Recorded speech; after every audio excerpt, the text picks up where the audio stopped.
በመጽሐፍ ቅዱስ ውስጥ በጣም መሳጭና በዛው ልክ እጅግ አስጨናቂ ሆኖ ተስፋ የመቁረጥን ጥቅም ለብዙዎች ያሳየና ከምንም አይነት ነገር ውስጥ መውጣት እንደሚቻል ያሳየ መጽሐፍን እንመለከታለን።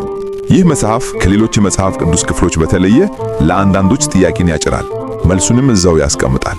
ምክንያቱም እግዚአብሔር ቸር ከሆነ ንጹሃን ሰዎች ለምን ይሰቃያሉ የሚለውን ጥያቄ ይመልሳል። እግዚአብሔር የሕፃናት ካንሰርን፣ የጅምላ ረሃብን ወይም አሁን ዓለም እያጋጠማት ያለውን ልዩ ስቃይ እንዴት እንደሚጀምር ያጠይቃል። በመጽሐፉ መጨረሻ ላይ ግን እግዚአብሔር ለዚህ ጥያቄ መልስ ይሰጣል። መጽሐፉ በመጀመሪያ የሚያስተዋውቀን ሀብታም የነበረውን ኢዮብ የተባለ ጻድቅ ሰው ነው። ኢዮብ 500 ጥንድ በሬዎች፣ 7000 በጎች፣ 3000 ግመሎችና ትልቅ ደስተኛ ቤተሰብ ነበረው። ኢዮብ እንደ ንጉሥ ይኖር ነበር። በወቅቱ በምስራቅ አቅራቢያ ከነበሩት ሰዎች ሁሉ እጅግ ባለጸጋ ብቻ ሳይሆን ከሁሉ የበለጠ እግዚአብሔርን የሚያመልክም ነበር። በእርግጥም ኢዮብ እግዚአብሔርን እጅግ ከመፍራት የተነሳ ከልጆቹ አንዱ ስለ እግዚአብሔር መጥፎ ሐሳብ አስቦ ሊሆን ይችላል ብሎ በማሰብ ለ10 ልጆች ሁሉ መስዋዕት አቀረበ። ኢዮብ እግዚአብሔር ተግባራቶችን ብቻ ሳይሆን ልቡንም እንደሚያይ ያውቅ ነበር።